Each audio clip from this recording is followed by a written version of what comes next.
Paris gears up for semi-final showdowns, national and soft talks with New Zealand first, and Infometrics revise its expectations for economic growth. I'm Cherie Kinnear reporting from France, and these are the latest New Zealand Herald headlines. The stage is set here at Stade de France for a big weekend of Rugby World Cup semi-finals action. The All Blacks are up first, taking on Argentina before South Africa plays England. All Blacks head coach Ian Foster says they're ready for the challenge. There's a lot of honesty within the group, and they're preparing really well, and we want to get tested tomorrow night, and we will be. And we just want to show that we can just deal with the challenges in front of us one at a time and just keep growing as a group, and that's the goal. Back home, New Zealand's still at least 2 weeks out from forming a new government. National and ACT currently have a one-seat majority, but are waiting for all special votes to be counted on November 3rd before finalising negotiations.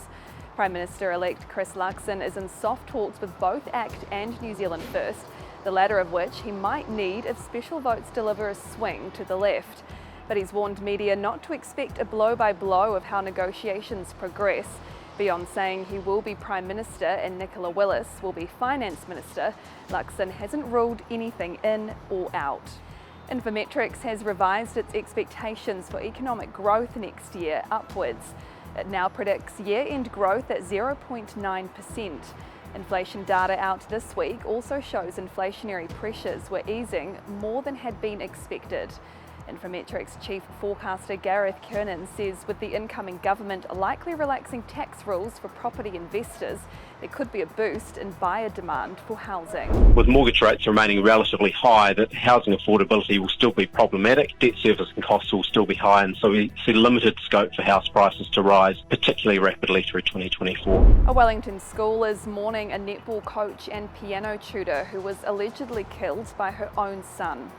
62-year-old Irene Katsuyanis was found dead in her home on Monday by a concerned friend. Our newsroom understands the man suspected of killing her was her own son, who lived at the property. He left New Zealand on Sunday and died in Hong Kong a day after. Katsuyanis had coached netball and taught piano at Queen Margaret College. Principal Jane Ann Young says the school is saddened to learn of the passing of a colleague and friend. And Onehunga residents are raising concern a new development on land which flooded during Auckland's January storms could put buyers at risk. They say building the 24 townhouses on Victoria Street, which are now for sale, raises concerns about the city's plans for future floods. Mayor Wayne Brown says he's not aware of the situation, but he has concerns there are plots of land with resource consent that have recently flooded. He says council is keeping an eye on new homes in risk-prone areas and urging developments to ensure they build homes 1.5 metres above flood levels. And those are the latest New Zealand Herald headlines. For more news worth knowing, head to nzherald.co.nz. Kia pai te rā. Thanks for checking out our YouTube channel. To stay up to date with all the latest news from the New Zealand Herald, click the subscribe button below or check out one of the videos here, and head over to nzherald.co.nz for more details on these stories and more.